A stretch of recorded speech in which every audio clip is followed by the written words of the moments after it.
This is Tom Guile. I'm here in the Oregon Ghost Conference in Seaside, Rocky Smiths.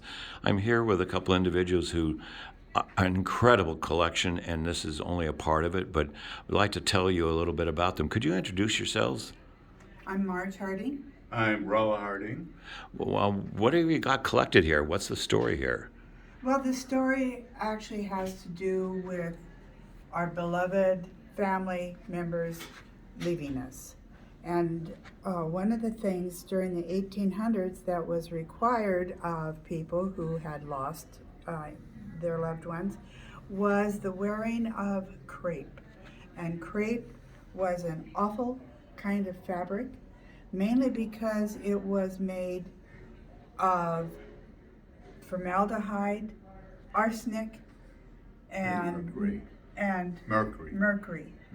And it just it would be like this over their face. And anytime that they would go out of the house, they would have to have this on their bodies. And it was something that was very, very difficult, mainly because of the stench of the fabric, but mainly because people couldn't see you.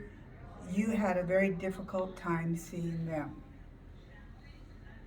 And women had to be in mourning for 2 years and 1 day. And of course, the 1 day was to prevent them from and being leaving the crepe when it was not time yet. 2 years and 1 day, and the 1 day was so that you didn't celebrate on the anniversary of the passing. That was the significant part. Well, one thing they did find with crepe eventually is because of the chemical makeup of it in the treatment and the manufacture of the crepe, it caused severe illness among women.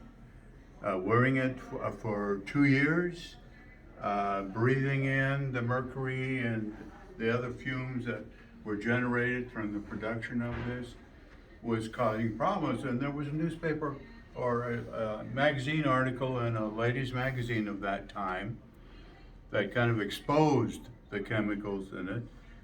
And it was related to the death and illness of a lot of women. And the crepe industry, of course, in denial, as we know today, which is a familiar thing. But eventually the crepe industry just kind of faded away because it became a serious problem and women stopped using it. I was But just it- going to mention that this all basically started with Queen Victoria losing her beloved husband Albert, and that was in 1861. She went into perpetual mourning, and it caused the whole world eventually, it seemed, to go into mourning. When she passed in 1991, it made it much easier for the rest of the women to have an excuse to go out of mourning, and especially with the knowledge now of all of these chemicals, one of the problems uh, of them uh, being so sick all the time, it seemed, the government declared that it is now time to uh, to depart with this, and they demanded that the businesses, the companies, burn them. Hence, there ended up being no crepe after that, and Yeah, we were very fortunately fortunate to have a piece like have a this. nice piece in our collection, in our mourning collection. Wow. But that's just one of the many stories that the clothing and the items that we have on display for mourning. One of the many stories that each of the pieces really have, and to us, that's what's important about them, is the stories that we can tell about them, to have people, to educate people on what was going on at that time in our history. As an old retired history teacher, And home So- economics teacher. sometimes I feel we failed in not really telling people about history in the past, and then we keep committing the same mistakes again in the future. So, but that's the purpose of what we do with the collection. We use the collection for educational purposes. And we have not only our mourning collection, but we have many other collections which of clothing and accessories that tell other stories about the 19th century and the 18th century. I see you've got quite a number of dresses, and you've told me that this is only a portion of your collection. Well, these are the mourning items. Right. The mourning is a very, very small part of our full collection. Most of them are everyday dresses, clothes that they would wear and wear out. This might be of Okay, coming around. some interest. These are hair jewelry. It is actually hair that the women have saved, put it in their hair receiver on the dresser at night, and then gather a whole lot of hair in a big hairball, and then would card it and comb it just like wool, and make the jewelry then out of the hair.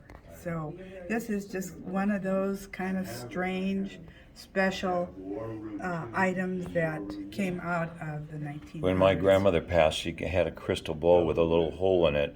And that's what it and is. I didn't realize it was where they collected their hair. That hole is where the hair comes.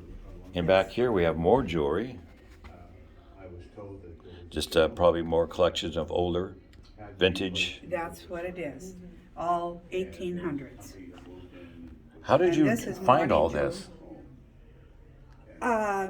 Well, when you travel around, as we've been very fortunate to do, you find, but what probably is most is people coming to the museum, contacting us and saying that they have this bag full of old dresses that was her great-grandmother's, and they don't have any place for it, and they know that the museum might be able to take it. And so we do, and we use it then for teaching.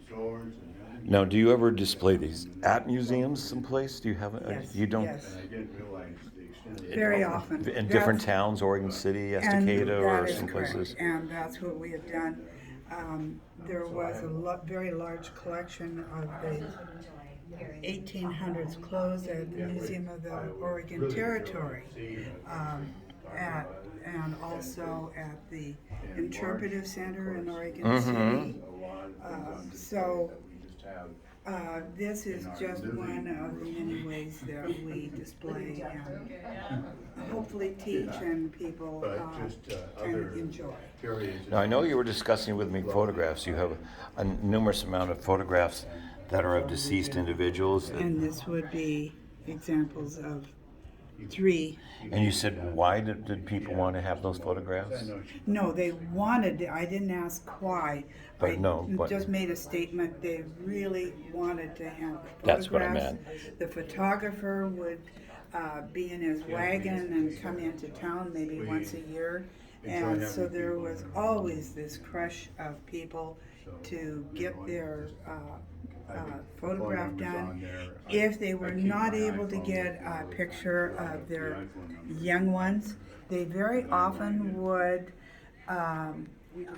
take the dead child, put it on the couch or someplace, or have another child holding the dead baby, and they just were so excited about the idea of a picture of themselves or of their family. And so it was very, very important. And at that time, of course, today we'd say, oh, taking pictures of the dead children.